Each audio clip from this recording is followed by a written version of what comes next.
आज मनोहर लाल जी का घर मेहमानों की चहल पहल से भरा हुआ था, क्योंकि उनके घर में नई बहू विशाखा का गृह प्रवेश हो रहा था। सब नई बहू के आने से बहुत खुश थे और ये खुशी राहुल के चेहरे पर भी साफ दिखाई दे रही थी। क्या बात है भैया, आज तो आपने पैसे देने में कोई नखरे नहीं दिखाए। इतने सारे पैसे शगुन में दे दिए, इसीलिए ना, ताकि हम आपको जल्दी से भाभी के साथ घर के अंदर आने दे। अच्छा ऐसी बात है, तो लाओ मैं वापस ले लेता हूँ। नहीं नहीं नहीं नहीं, अब तो मैं बिल्कुल वापस नहीं दूंगी। बहुत टाइम से नया मोबाइल फोन लेने के बारे में सोच रही थी। अब इन पैसों से तो मैं अपने लिए नया मोबाइल फोन लाऊंगी भैया। स्वाति बेटा, तुम्हारी भाभी बहुत देर से द्वार पर खड़ी है, उसे अंदर तो आने दो पहले, बाद में दोनों भाई बहन लड़ते झगड़ते रहना। आओ बहू, भीतर आओ, घर में तुम्हारा स्वागत है। सदा सुहागिन रहो, दूधो नहाओ, पूतो फलो। सब लोग विशाखा को अंदर लेकर जाते हैं। विशाखा की मुंह दिखाई की रस्में शुरू हो जाती हैं। पूरा दिन मेहमानों की चहल पहल में बीत जाता है। अभी कितनी देर और यहाँ बैठना है, मैं बहुत थक गई हूँ, मुझे रेस्ट करना है। हाँ हाँ बहू, क्यों नहीं, एक काम करो, मेहमान तो वैसे भी लगभग जा ही चुके हैं, बस खाने की तैयारी हो रही है। तुम कुछ खाकर ही अपने कमरे में चली जाना। स्वाति बेटा, भाभी के लिए खाना ले आओ। जी माँ। भाभी चलो आप कमरे में बैठो, मैं आपके लिए खाना लेकर आती हूँ। विशाखा कमरे में जाकर बैठ जाती है। उसकी ननद स्वाति उसके लिए खाना लेकर जाती है।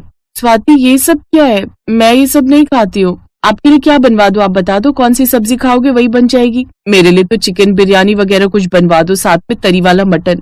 भाभी आप नॉनवेज खा लेते हो? हमारे घर में ये सब नहीं बनता, हम लोग नॉनवेज नहीं खाते हैं। क्या यहाँ पर नॉनवेज नहीं बनता? पर मुझे तो रोजाना नॉनवेज खाने की आदत है, मैं नॉनवेज खाए बिना नहीं रह सकती।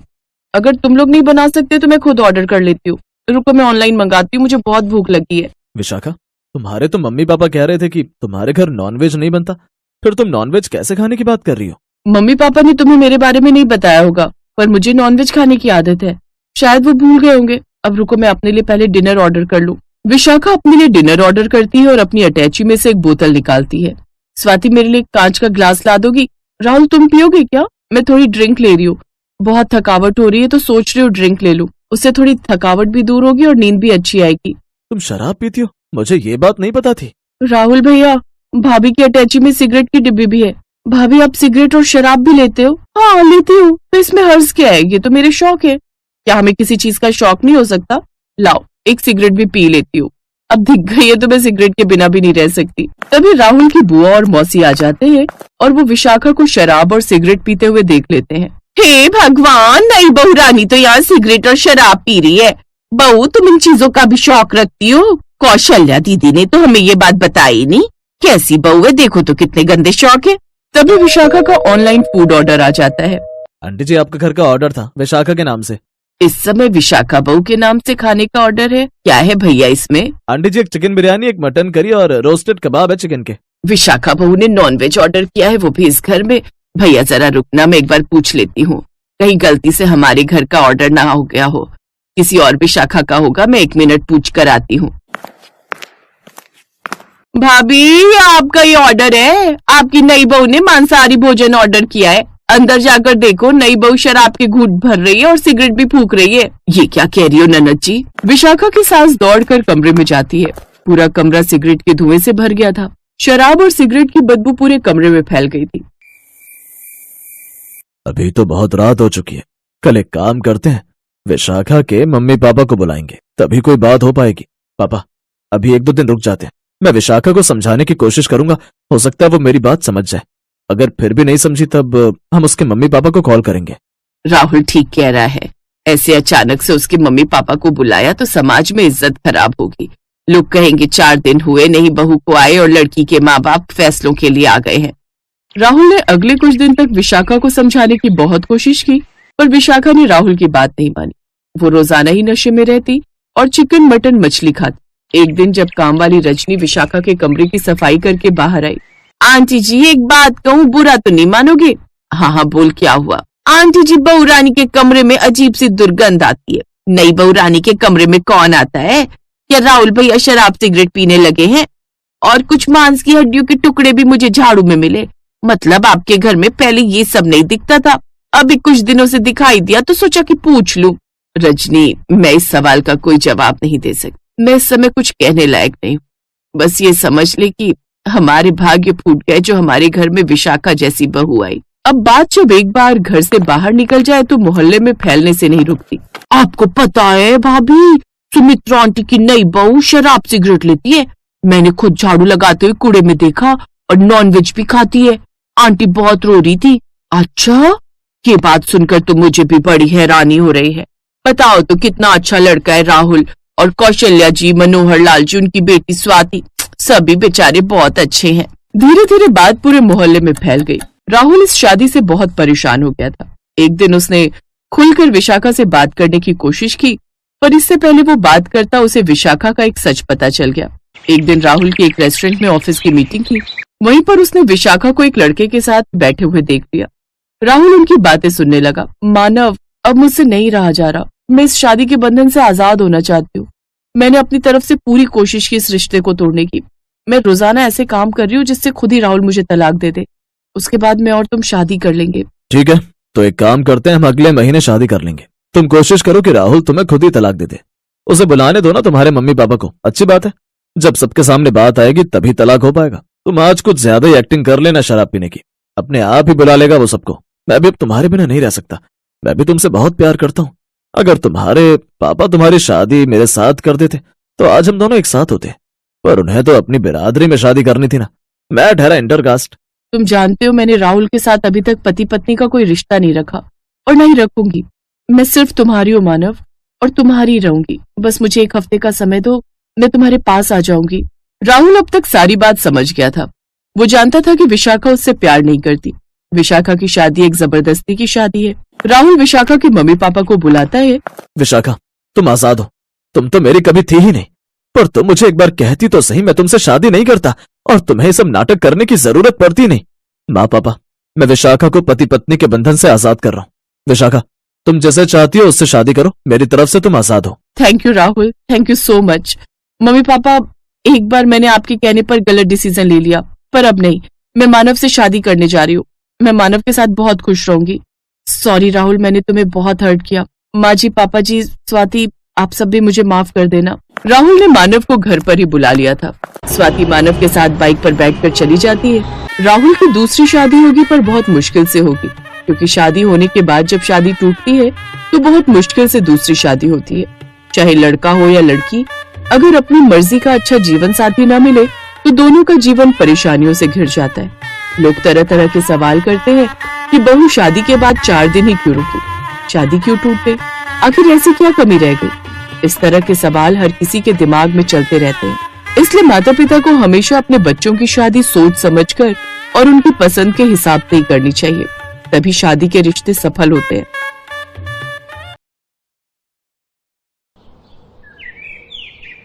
कोमल की मम्मी के बार बार फोन आ रहे थे कि वो किस समय मायके आने के लिए निकल रही है। हाँ मम्मी, बस आधे घंटे में निकलूंगी। वही 1.5-2 घंटे लगेंगे गुरुग्राम पहुंचने में। रास्ते में बहुत जाम मिलता है, तो मेट्रो से आ जा। मम्मी, वो अटैची और बैग भी है ना, इसलिए मैंने कैब कर ली है। आप टेंशन मत लो, मैं आ जाऊंगी। ठीक है कोमल, आ जाना टाइम से, मैं खाना तैयार रखूंगी। कोमल फोन पर कुछ और कहती, उससे पहले ही फोन कट गया। कोमल मायके जाने की तैयारी करने लगती है। रिंकू और दिशा की गर्मियों की छुट्टियां थी, इसी वजह से कोमल कुछ दिनों के लिए मायके रहने जा रही थी। मुझे ऑफिस के काम से न जाना होता तो मैं तुम्हें गाड़ी से छोड़ देता, पर बहुत अर्जेंट मीटिंग है आज ऑफिस की। वैसे मैं बीच में मिलने आ जाऊंगा, और बाकी तुम मम्मी के घर रहकर आ जाओ, फिर हम बच्चों के साथ घूमने चलेंगे। कोमल खुश थी कि वो बहुत दिनों बाद मायके रहने जा रही है। बच्चों के स्कूल और कामों की वजह से कोमल बहुत कम मायके रहने जा पाती थी। अब बच्चों की छुट्टियां थी, इसलिए कोमल कुछ दिनों के लिए मायके रहने जाती है। पर जब वो मायके पहुंची तो उसकी भाभी सुनैना घर पर नहीं थी। नानी माँ, मुझे मैंगो शेक पीना है। नानी माँ, मुझे मैंगो खाना है। हाँ हाँ बच्चों, रुको, मैं अभी तुम दोनों के लिए मैंगो भी लाती हूँ और मैंगो शेक भी। मम्मी, भाभी अपनी मम्मी के घर से कब तक आएंगी? बस आने ही वाली होगी, मैंने उसे बता दिया था कि तुम आने वाली हो। अभी कोमल पूरी बात भी नहीं कर पाई थी कि सुनैना अपने 2 बच्चों चारू और दीपू के साथ आ जाती है। अरे माँ जी, फ्रिज के सारे आम काटकर अपनी बेटी को ही खिला दिए या फिर 1-2 छोड़े भी हैं? कैसी हो कोमल? नमस्ते भाभी, मैं ठीक हूँ। वो बच्चे मैंगो की जिद। हाँ हाँ, आम का सीजन है और बच्चे अपने मामा के घर आए तो आम तो खाएंगे ही ना। ये देखो, मम्मी ने पके हुए बढ़िया दशहरी आम खाने को दिए, पूरे 5 किलो हैं। अब देख लो, पिछली गली में मेरा घर है, फिर भी मम्मी पापा मुझे सामान देते ही रहते हैं। मैं भी कुछ ना कुछ ले जाती रहती हूँ, कभी खाली हाथ नहीं जाती। सुनैना, कोमल भी आम और लीची लेकर आई है, फ्रिज में रख दिए हैं। अच्छा किया, वैसे भी अब कुछ दिन यहाँ रुकोगे तो बच्चे तो कुछ ना कुछ खाने को मांगते ही रहते हैं। अच्छा, मैं ये आम फ्रिज में लगा कर आती हूँ। सुनैना रसोई में चली जाती है, पर कोमल उस समय गुस्से में थी। मम्मी, यही वजह है कि मैं यहाँ ना पसंद नहीं करती हूँ। मेरा तो मन ही नहीं था कि मैं इस बार छुट्टियों में मायके आऊं।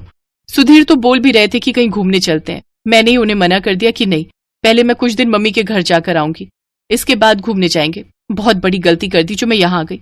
अगर भाभी का यही रवैया रहा ना तो मैं फिर कभी नहीं आऊंगी मायके। अरे सुनैना की बातों पर ध्यान मत दिया कर, वो ऐसी ही है। उसे समझ नहीं है कि कब क्या बोलना चाहिए। और ये घर मेरा है, तेरी माँ का है। अभी क्योंकि मैं जिंदा हूँ इसलिए तू अपनी माँ के घर आई है, आराम से रह। आज तेरे पापा जिंदा होते तो तेरे आने पर पल के बिछा देते। कोमल देखती है उसकी माँ की आंखों में आंसू आ जाते हैं, इसलिए कोमल उस समय चुप हो जाती है और बात को बदल देती। मम्मी, भैया को ना फोन मिला दो, उन्हें कहना मेरे लिए बंगाली रसगुल्ले लेते हुए आएंगे, बहुत मन हो रहा है। तभी कोमल का भाई आ जाता है। अरे मुझे पता है तू आने वाली है, इसीलिए मैं रास्ते में हलवाई से बंगाली रसगुल्ले लेता हुआ आया हूँ। ये ले, तेरी पसंद के बंगाली रसगुल्ले, वो भी छोटे वाले। नमस्ते भैया, कैसे हो? थैंक यू, आपको याद था कि मैं आने वाली हूँ। हाँ, मम्मी ने सुबह बता दिया था कि तुम आने वाली हो। और जीजू कैसे हैं, सब बढ़िया? जी भैया, सब ठीक है। देसी घी लाए हो? मैंने बोला था देसी घी खत्म हो गया, लेते हुए आना। अरे मैं भूल ही गया, सॉरी। काम की चीज तो तुम भूल ही जाओगे जो मैंने बोली है। बहन के लिए रसगुल्ले लाना नहीं भूले, और देसी घी भी मैं अपने लिए नहीं बोल रही हूँ। रिंकू और दिशा देसी घी के पराठे खाते हैं। कोई बात नहीं भाभी, पराठे की इतनी जरूरत नहीं है, बच्चे सादी रोटी भी खा लेते हैं। और दाल चावल बने हैं ना तो उसके साथ रोटी की जरूरत नहीं। नहीं नहीं, मुझे सारी जिंदगी ये थोड़ी सुनना है कि बहन मायके रहने आई और उसे और उसके बच्चों को देसी घी खाने को नहीं मिला। जाओ रवि, आप लेकर आओ। हाँ हाँ, जा रहा हूँ। ये बात तुम सीधे मुंह से भी तो बोल सकती थी, इतना घुमा फिरा कर क्यों बोली? उस समय रवि देसी घी लेने के लिए चला जाता है।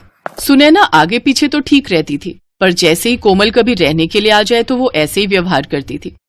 इसी वजह से कोमल मायके आना पसंद नहीं करती थी। वो तो सिर्फ अपनी माँ और भाई की वजह से ही मायके आ रही थी। माँ, इतना याद रखो, मैं बस आपके और भैया के मुंह को यहाँ आती हूँ, वरना भाभी से मुझे कोई उम्मीद नहीं। कोमल का मन ही नहीं लग रहा था क्योंकि उसकी भाभी सुनैना बहुत ही अटपटा व्यवहार करती थी। एक दिन सब लोग घूमने के लिए मॉल गए। पापा, हमें गेम खेलने हैं। हाँ पापा, चलो ना गेम खेलते हैं। अभी नहीं बच्चों, थोड़ी देर में चलते हैं, पहले थोड़ा मॉल में घूम तो लो। कि मॉल कितना बदल गया है, पहले तो छोटा सा था, लगता है बड़ा किया है। हाँ, अभी तो और बड़ा बनेगा। मामा जी कॉर्न्स खाने हैं। और मुझे आइसक्रीम। अभी खिलाता हूँ, चलो सुनैना, आओ आइसक्रीम खा लेते हैं। रवि सबको आइसक्रीम लेकर देता है। रिंकू भी अपनी पसंद के कॉर्न्स और आइसक्रीम ले लेता है। सब लोग आइसक्रीम खाते हैं। चलो बच्चों, अब हम गेम पार्लर चलते हैं, हम सब वहाँ पर गेम खेलेंगे।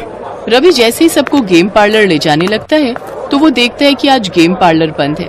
भैया, गेम पार्लर बंद है। जी, गेम पार्लर बंद है, काम चल रहा है। चलो बच्चों, अब तो गेम पार्लर बंद है, थोड़ा और घूम लेते हैं फिर घर चलेंगे। रवि सबको घर ले आता है, पर घर आकर सुनैना गुस्से में अपने कमरे में चली जाती है और रवि से बुरी तरह लड़ने लगती है। सुनैना, तुम फिजूल की लड़ाई कर रही हो। मैं लड़ाई कर रही हूँ? ये लड़ाई तुम्हारी बहन और उसके बच्चों की वजह से हुई है। तुम्हें जब चारू और दीपू ने बोला कि पापा गेम पार्लर चलो तो तुमने उनकी बात पर ध्यान नहीं दिया, और जैसे ही तुम्हारी बहन के बच्चों ने तुमसे आइसक्रीम और कॉर्न्स की फरमाइश की तुमने फौरन खरीद कर दे दिए। तुम्हारी बहन तो चाहती ही यही है कि हम दोनों की लड़ाई हो। वो आती है और हमारे घर में कलेश छिड़ जाता है। चुप हो जाओ सुनैना, कोमल सारी बातें सुन रही होगी, उस पर क्या बीतेगी तुमने सोचा भी है? कोमल इस घर की बेटी है, मेरी बहन है। अगर तुम्हारे घर में तुम्हारे साथ ऐसा हो तो तुम पर क्या बीतेगी सुनैना? थोड़ा होश में आओ, तुमने आज बहुत बोल दिया। कोमल सब कुछ सुन चुकी थी। कुछ देर बाद जब सुनैना शांत हो जाती है, रवि भैया, चारू और दीपू के एडमिशन की बात सुधीर जी ने स्कूल में कर ली है, आप चिंता मत करो। अब इन दोनों का एडमिशन भी रिंकू और दिशा के स्कूल में हो जाएगा। छुट्टियों के बाद आपको एक फॉर्म फिल करना है, बाकी सारी बात सुधीर जी ने कर ली है। अब जीजू को मेरी तरफ से थैंक यू बोलना। वैसे मैं भी उन्हें पर्सनली फोन कर दूंगा। इतने समय से एडमिशन की वजह से मैं बहुत परेशान था। सुधीर जी ने बहुत बड़ा काम कर दिया। कोमल वापस जा रही है रवि।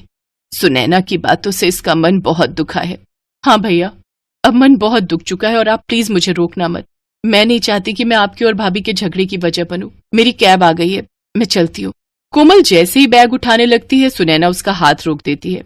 कोमल, सॉरी, मैं जानती हूँ मेरी वजह से तुम्हारा मन दुखा, तुम हमारे लिए इतना सोचती हो और मैंने तुम्हें कितना कुछ गलत बोल दिया।